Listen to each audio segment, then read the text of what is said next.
House prices, some great news for homeowners, have risen for a third month in a row.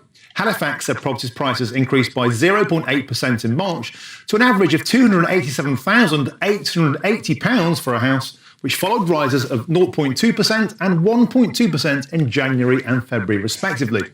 The increase goes against economists' expectations of a 0.3% fall and has worried those attempting to get on the property ladder as prices go through the roof.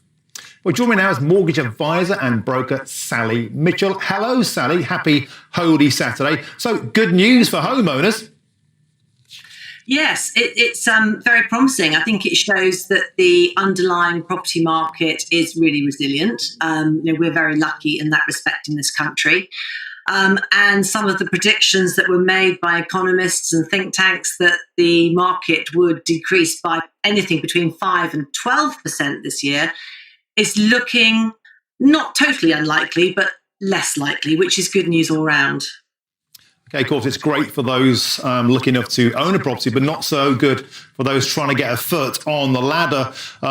This has been pushed up by a lack of supply of housing. There's a report in the Times today saying that every successive government since 1995 has failed to meet house building targets. Surely we just need to build more houses to make them more affordable to average Brits. Yeah, I think that is such a huge subject, and I know that councils are tasked with that. Developers have to give over a percentage of their developments to affordable housing.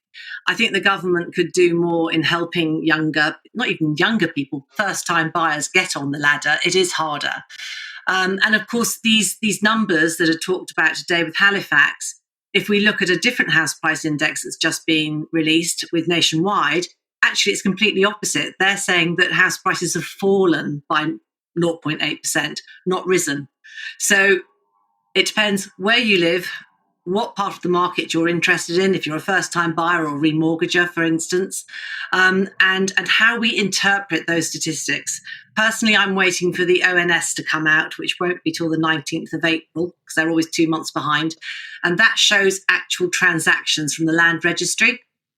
Halifax and Nationwide use approval figures. So when they've done their valuation and made their offer to the customer, an awful lot can happen between that being made and actual completion.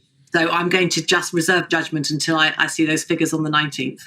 Okay, Sally, in terms of the nationwide picture, which areas are the beneficiaries of these upticks, or where's the value? Yeah, the hotspot where we all need to go, West Midlands. That's the best performing. We've seen a downturn in the southeast.